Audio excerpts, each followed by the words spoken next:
Good morning. Good morning.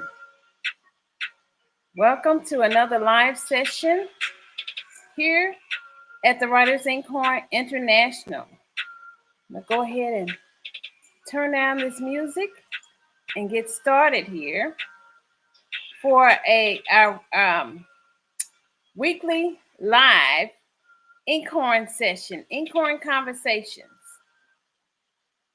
So if you're joining for the first time and you don't know who I am, I'm Dr. Deborah. And on today's Inkhorn session, episode number 3, we're going to be talking about write the vision.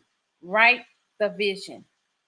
And before I get started, I just wanted to do just a little bit of housekeeping. I wanted to tell you about this book. As you know, we've been talking about hearing the voice of God. Hearing the voice of God. So I have this book here called My Listening Prayer Journal. And I apologize for the lighting. It's bright in here, but it's not on the camera. But it's called My Listening Prayer Journal. And this journal is a guided journal that will take you step by step through the process of hearing God's voice. You will be able to hear God's voice at a different level. This journal is designed for that purpose. It begins with gratitude. Then it moves into the section where you are able to ask God for your concerns. Ask Him a question regarding something you're concerned about. And then that's when you sit and you wait and you listen. You listen for His voice. You listen for His impression. You listen for His presence. So one of the things about Inkhorn Conversations is taking the time for you to position yourself to really hear God's voice. That is what He's put on my spirit over the last few sessions, because it's going to be very important that we hear God's voice, that we know Him for ourselves, that we're able to understand His language at a new level. So that's going to be very, very important for the days ahead, is to hear God's voice. This morning, I wanted to talk to you about write the vision. That is the session for this morning. And I'm going from the book of Habakkuk. And I'm going to start in the first chapter. The first chapter, just without going through reading the whole thing, I want you to read chapters 1 and chapter 2, because it's going to be very important for what's happening right now. Habakkuk was a prophetic voice of that day. Habakkuk had this burden, and this burden, he wanted to know, how long, God? How long about the violence? Think about what's happening in our nation right now. There's so much going on. There's so much chaos, so much confusion, so much violence, so much strife. He wanted to know about contention. He wanted to know about the strife. He wanted to know what God was saying about it. He was complaining about what was going on. It was a deep concern of his. And then God answers him. He says, look among the nations and watch. This is verse 5. Be utterly astounded, for I will work a work in your days, which you would not believe, though it were told to you. For indeed I am raising up the Chaldeans. This is the enemy. A bitter and hasty nation. They're in a hurry. The enemy, even today, is in a hurry. They're bitter, they're angry, and they're in a hurry, which marches through the breadth of the earth. That means they're trying to do a global takeover, to possess dwelling places that are not theirs. They are terrible and dreadful. Their judgment and their dignity proceed from themselves. Their horses are also swifter than leopards and more fierce than evening wolves. Their chargers charge ahead. That means they're in a hurry. They're in a hurry to do something. Their cavalry comes from afar. That means they're pulling in nations that aren't even a part of their nation. They fly as the eagle that hasten to eat. They all come for violence. Their faces are set like the east wind. They gather captives like sand. They scoff at kings. They scoff at leadership. They scoff at governors. And princes are scorned by them. They deride every stronghold. That means it doesn't matter. They're taken over. For they heap up earthen mounds and seize it. Then his mind changes and he transgresses. So that means after a while he goes one way and then changes his mind to go another. He's double-minded. The enemy is double-minded.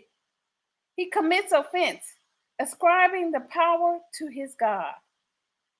So then, if you go on to verse 12, Habakkuk will ask another question of God.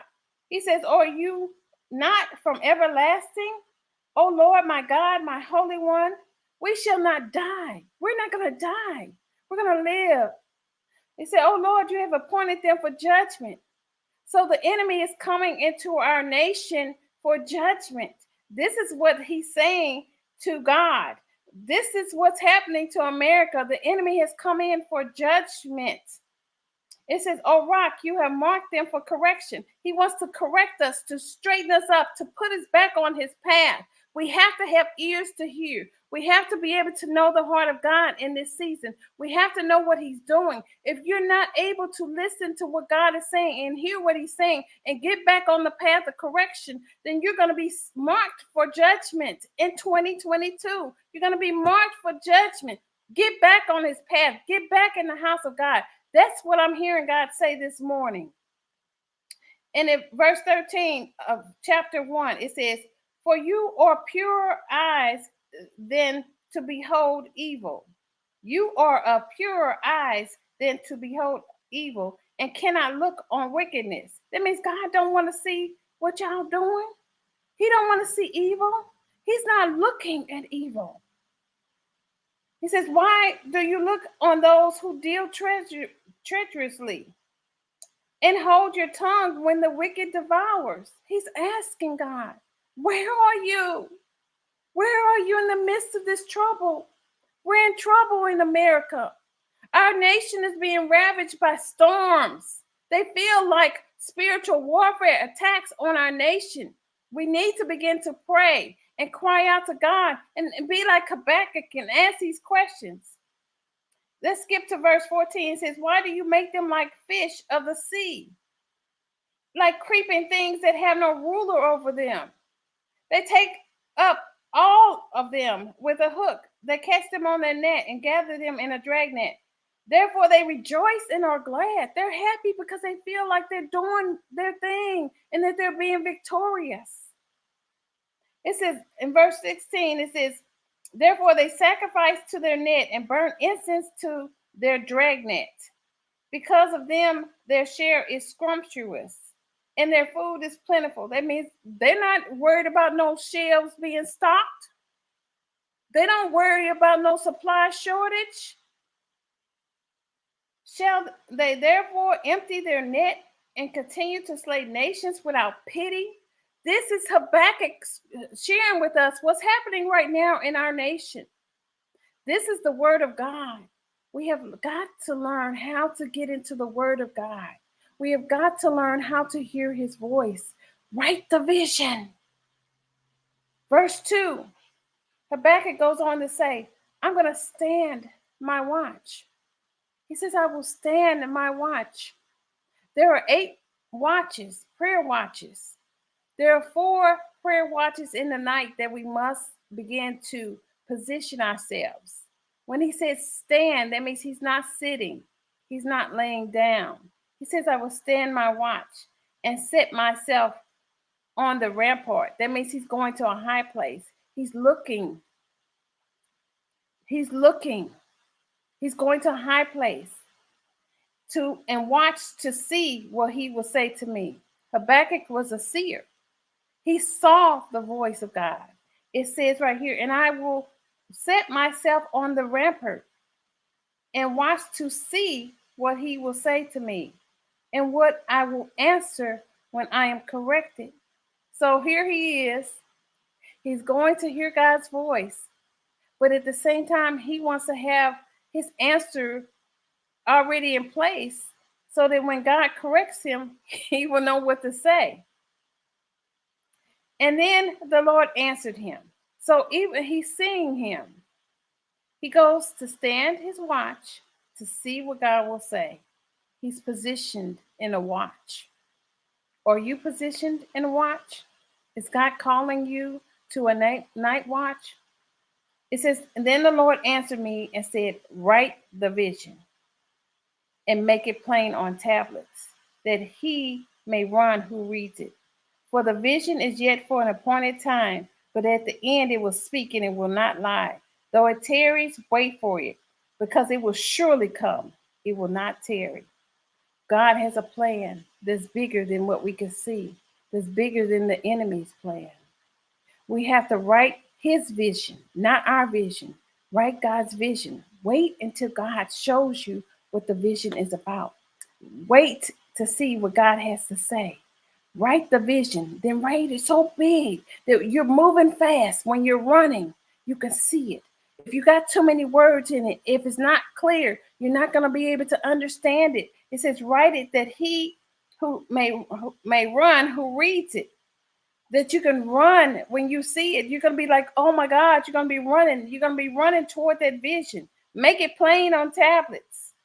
For the vision is yet for an appointed time. God has an appointed time for everything in our nation, in our world. He has an appointed time.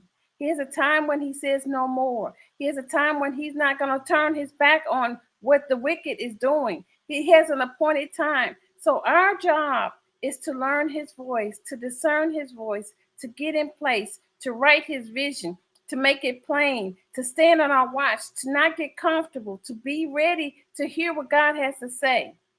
This is today's Inkhorn Conversations. I'm Dr. Deborah, and I pray that God will bless you and that he will keep you, that his face will shine upon you. I pray that you will begin to pray for your protection, Psalm 91, over your homes as the storms race through. If you don't know how to pray in tongues, speak the word. Ask God to have mercy on this nation because we're in trouble. Until next time, shalom.